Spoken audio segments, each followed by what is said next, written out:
Ini di Desa Utengket, Kecamatan Muara II, Kota Lusmawe. Ini airnya sudah tergenang nih ya, banyak sekali ya, nggak bisa ngalir kemana lagi nih? Kemana ngalirnya nih?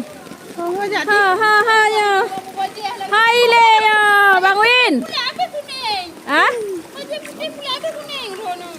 Alah. Ah, kedih Le, baru mau ikula kedih. Nah, kenal Kak Ros?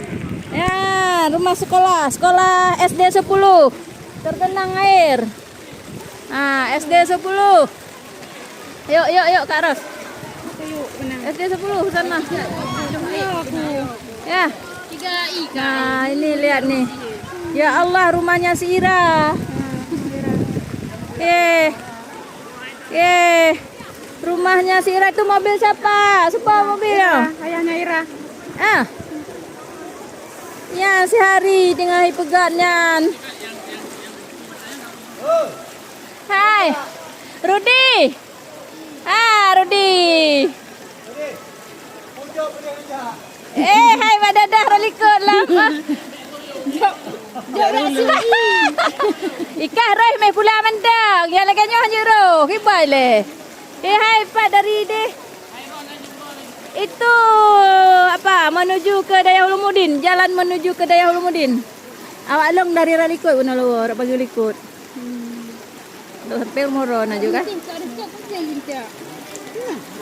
Pat. Ya Allah, ilong ya aku nak lintah. Oh, oh dari likotnya, karena nanalung. Nanalung inan.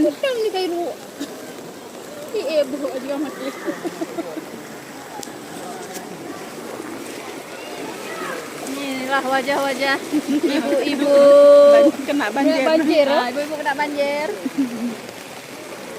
Nah, wajah. Jangan buka yuk tak, buka pak lo.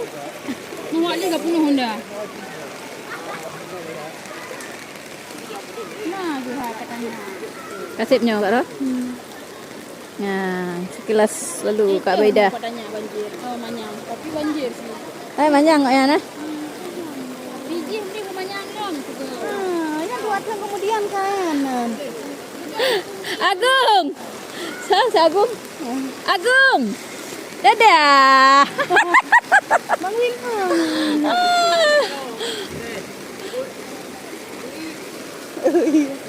Kira kayak gendongan. Tanya lagi hana tam tahu iya. Kam lay ujun lah. Oh, hana aku pedu. Hana. Oh, dah fikir le.